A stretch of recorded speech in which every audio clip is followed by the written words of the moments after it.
Okay, good morning, beloveds. I have 3 books in here. I was trying to figure out which one. Wait, what is today? What am I doing now? I'm doing Hidden Power of the Bible. I'm doing this one. But I also have The Essential Ernest Holmes in here, and I have High Mysticism by Emma Curtis Hopkins. Because I have 1 chapter left in this, and I've just started this one. I'm going to be on this app a lot for a minute, because I'm debating about going ahead and doing chapter 2 in The Essential Ernest Holmes tonight. Then on Saturday, I will finish Emma, and I may do chapter 3 on Sunday, just to get myself a little bit ahead of class. And then I will go to doing this on Saturdays until I'm finished with it. And then I'll either pick another book or go back to Emerson. I haven't decided yet. But that's at least 2 months away. So, because if I'm only reading it on Saturdays, I got time.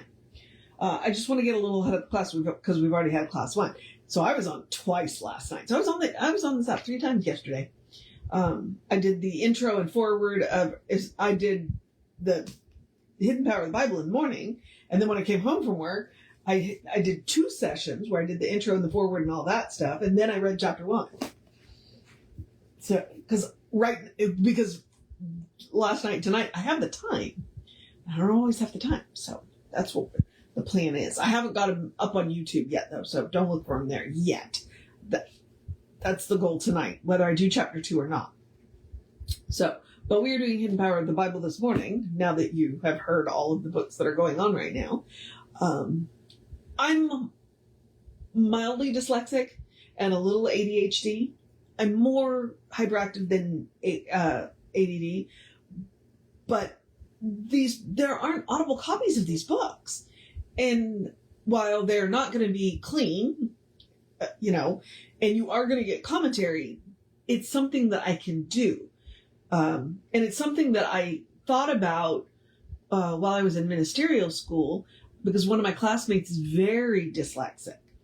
And so that was one of his struggles, was to find, audio versions of these books, because they don't exist. Now there are several really good audio copies of The Science of Mind Text, but some of the other lesser known works, not so much. So it's a service that I can provide. And so I am doing that. All right, let's do the housekeeping really quick, and then we will get on with the Hidden Power of the Bible. Hang on. And I'm thinking, because like with this one, I'm doing it in chapters because this is one of the textbooks, whereas this is just spiritual practice for me. So, but it gets me through the book. So, all right, all the housekeeping is me reminding you that we are Creative Life Spiritual Zone. Website is creativelife.org. Constant contact email info@creativelife.org. That'll get you 1 email a week. Tells you what's going on for the week of the month. All hot links are hot. It's also a blind CC, so nobody will see your email. You want to end up on anybody else's email list because of us. And then I'll mention the social media merely from the standpoint of we do not monetize it. We don't want to deal with the ads any more than you do. So what we would like you to do is go like, subscribe, follow based on which platform you're on, and then engage with the individual posts. So like on Facebook, you either like or follow, and then on YouTube, you subscribe. And when you subscribe to the channel, if you allow notifications, it'll let you know when I upload new videos. So there's that. Okay. And it's a free and easy way that you can support the center by getting our stuff in front of more people. So, Hidden Power of the Bible. It used to be called The Bible in Light of Religious Science. And I like to show you, it's not a big book. Ernest picked out his favorites. Or, what he says is he picked out what he thinks is the most relevant. And honestly, he's spending most of his time on the teachings of Jesus, and I'm here for that. Because, the teachings of Jesus, if you're a Christian, that's the most important part, right? So we are currently, I believe, in Matthew 11. We could be in Matthew 12, but I'm pretty sure it's Matthew 11. And we're going to go ahead and do the cause of human troubles and world peace, because that's 2 pages. And then we will move on into... we might do 2 tomorrow, too. Yeah, we're in Matthew 11, so, because we'll start Matthew 12 in a couple of days. All right, so the cause of human troubles. I believe all human troubles, sickness, sin, accident, poverty, and calamity are the result of the ignorance of the true relationship between humanity and the spirit. The integrity of the true relation, the integrity of the universe cannot be questioned or doubted. The spirit must be and is perfect. That which is back of everything must be good, must be complete, must be love and harmony. When we are out of harmony with some special good, it is because we are off the track along that particular line of the activity of spirit. But how are we to regain the last paradise? The lost paradise. The last paradise, the lost paradise. Only through soul culture and by careful self-analysis.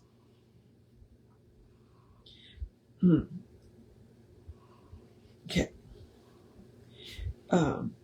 What is my viewpoint of life?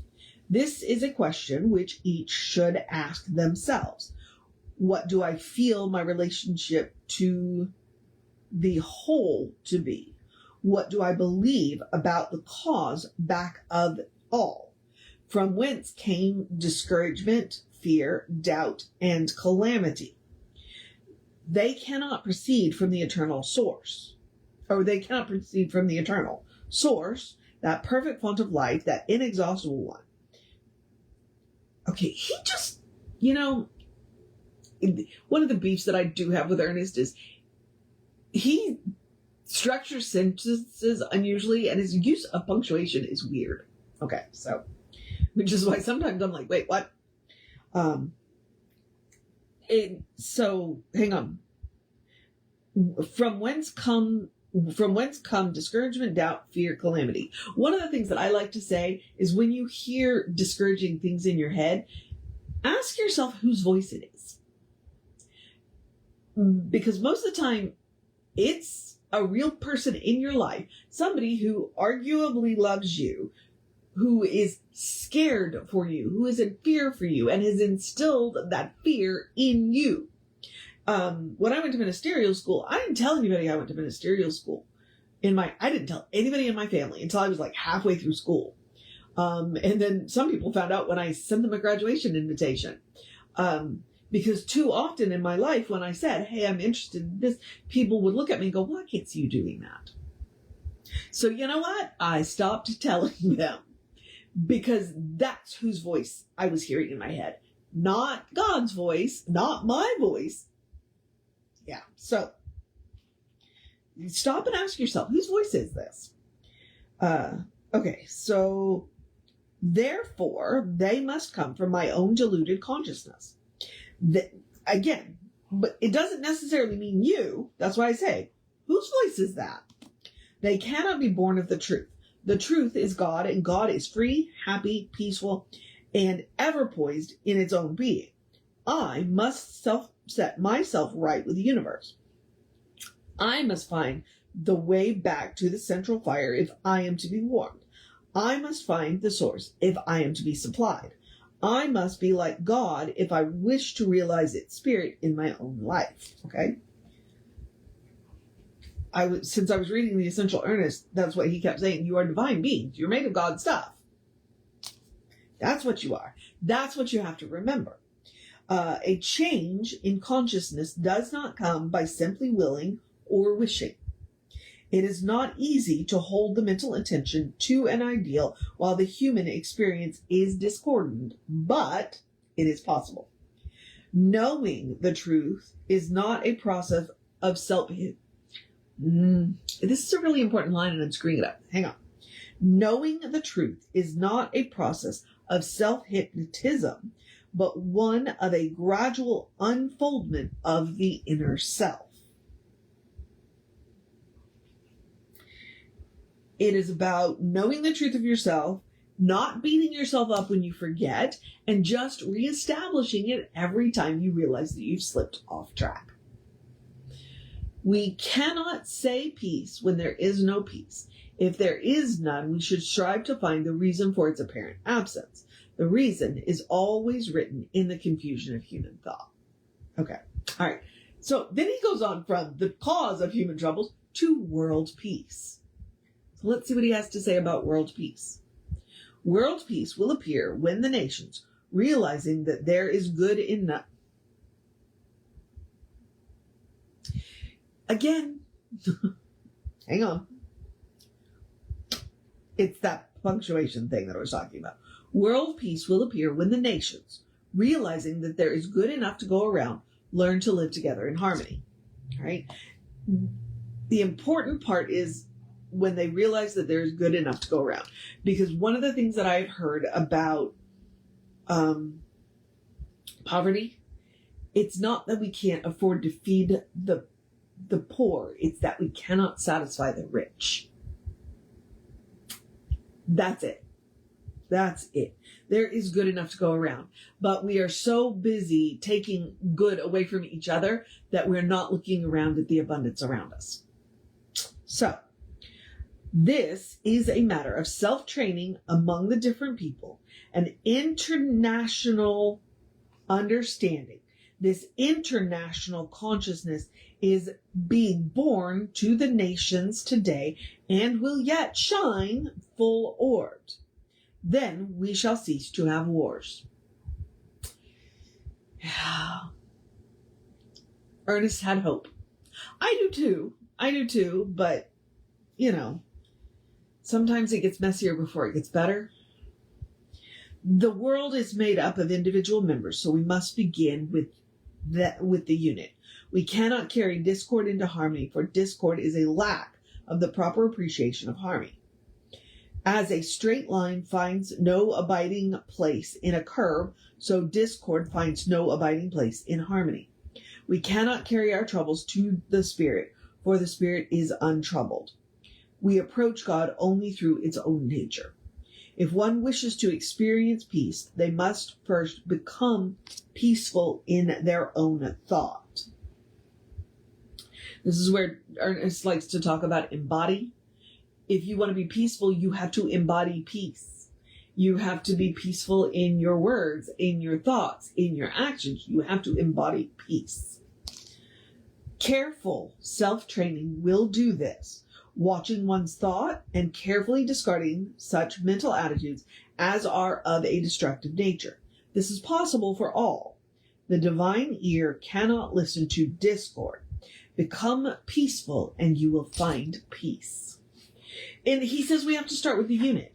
I can't make all the nations peaceful, but I can make myself peaceful. And if I have peaceful interactions with other people, then ideally, eventually, they can become peaceful, and then it moves up. It moves up. The only person I have any control over is me. Am I always peaceful? No. But when I find that I'm not, then I realign myself with that harmony and go back to embodying peace. And I don't beat myself up when I make mistakes. I make amends, learn from my mistakes, and get back at it. So, it's all I can do. And the more peaceful interactions that I can have out there, hopefully it spreads. That's the goal. Peace is contagious. And you know that because you know peaceful people and you know how much you like to be around peaceful people. Negative people, they're not fun to be around. Nobody wants that. So you know that peace is contagious. All right, beloveds. I'm going to move on to the process of my day. So I'm going to remind you, Reverend David should be on this afternoon. Danielle, I know she's trying to get back into the flow of the midweek meditations, and it is Wednesday, so maybe. But her schedule has changed, so just keep an eye out for her. And then, like I said, I may be back on to do chapter 2 of this, so that I want to get a little ahead of the class, because I joined the class at the last minute, so I wasn't prepared. All right, beloveds. Otherwise, I will get back in the 9:15 hour for Ernest Holmes.